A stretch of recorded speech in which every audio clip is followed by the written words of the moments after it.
Olá, queridos professores e professoras da Escola Bíblica Promessista. Sejam muito bem-vindos ao nosso Guia da Lição 9. A nossa ideia aqui é bem simples, tá? É oferecer algumas ferramentas e um pouco mais de profundidade para a gente fazer essa discussão sobre a família na era digital ser ainda mais rica nas nossas salas de aula. Então vamos juntos mergulhar nesse tema que é tão atual.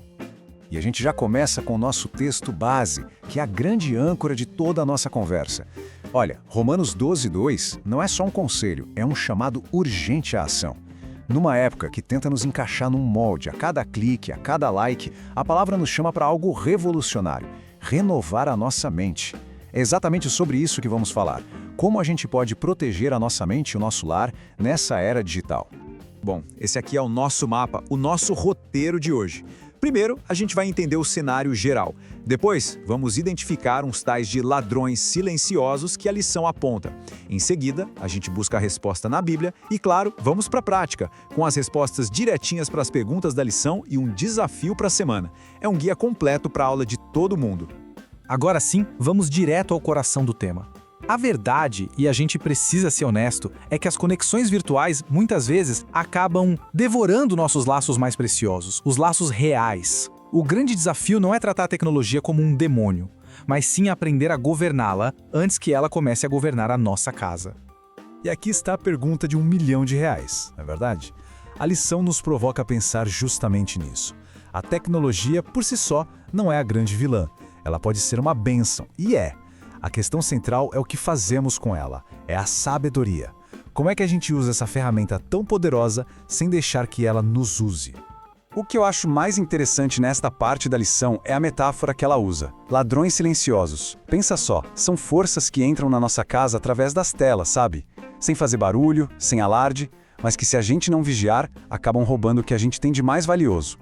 O primeiro ladrão é o mais óbvio, é o que a gente sente na pele todo dia, o tempo. Aquela rolagem infinita no feed, os vídeos curtos que não acabam mais, as notificações pipocando, tudo isso é desenhado para uma coisa: prender a nossa atenção. E o que isso rouba? Rouba o tempo de qualidade na mesa, a conversa olho no olho e, o que é fundamental, enfraquece a nossa vida devocional. O dia acaba e a comunhão ficou para depois. O segundo ladrão é mais sutil. Ele vai criando umas bolhas digitais, cada um no seu quarto, no seu celular, vivendo no seu próprio mundo. A lição diz que o lar deixa de ser aquele espaço de convivência para se tornar apenas uma zona de Wi-Fi. E, gente, isso ataca diretamente o coração do princípio bíblico da comunhão, do servir um ao outro.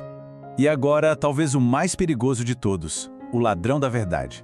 Nas redes sociais, todo mundo tem a sua verdade. Essa cultura do relativismo, onde parece que tudo é válido, vai minando aos pouquinhos a autoridade da palavra de Deus. Se a nossa mente não estiver renovada em Cristo, o mundo nos deforma com suas opiniões que mudam com o vento. Essa citação aqui amarra tudo de uma forma brilhante. Os nossos hábitos digitais não são neutros. Eles estão nos moldando, estão formando aquilo que a gente ama. Se a gente praticar a distração, o individualismo, é nisso que vamos nos tornar. E isso nos leva do diagnóstico direto para a solução. Certo, então qual é a resposta? A lição é muito clara. Não é fugir, não é se isolar do mundo, mas é ter discernimento. Não se trata de abandonar as telas, mas de navegar com o que a gente pode chamar de sabedoria digital. E o que é isso? Nada mais é do que aplicar os princípios eternos da palavra de Deus às nossas escolhas online, todos os dias. E aqui estão os 3 pilares dessa sabedoria. Primeiro, domínio próprio, que é um fruto do Espírito.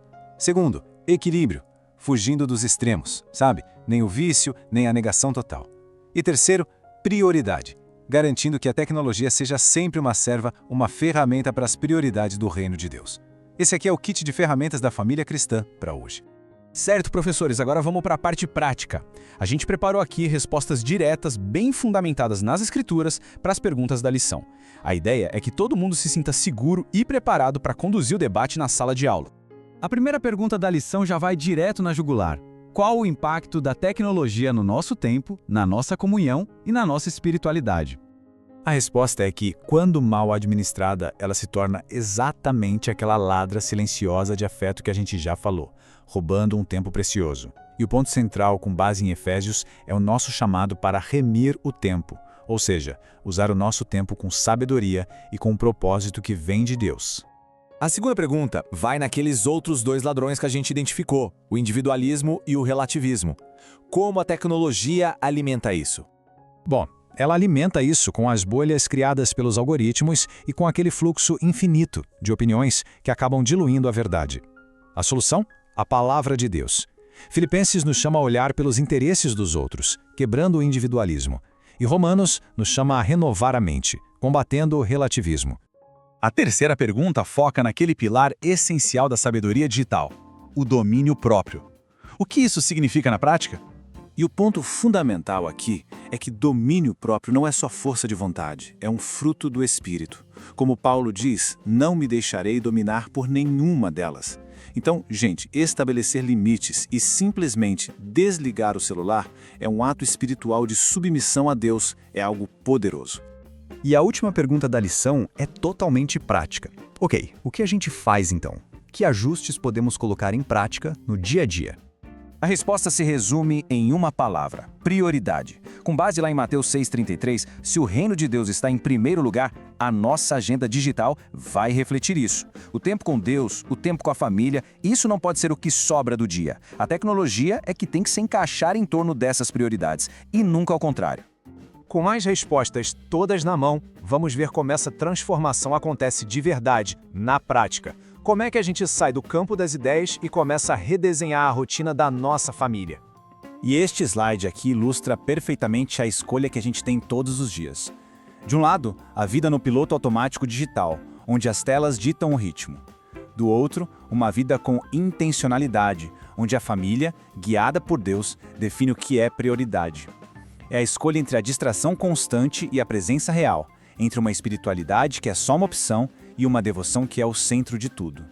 E para que nada disso fique só na teoria, a lição termina com uma proposta bem concreta, um plano de ação para a gente começar hoje. Vamos ver como construir isso. O desafio é simples, mas muito poderoso. Primeiro, criar momentos sagrados sem telas, como por exemplo durante as refeições, sem celular na mesa. Segundo, ter um cantinho da oração em casa, um lugar físico que lembra a família da prioridade espiritual. E terceiro, fazer uma auditoria honesta do nosso tempo. São passos pequenos que geram uma transformação gigante. Para a gente fechar, fica essa reflexão que a lição propõe.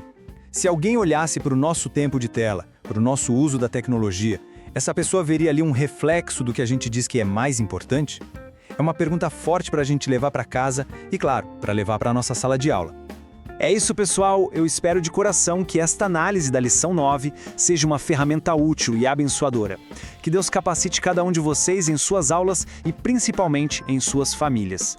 Esta foi uma produção da Secretaria de Escola Bíblica. Até a próxima!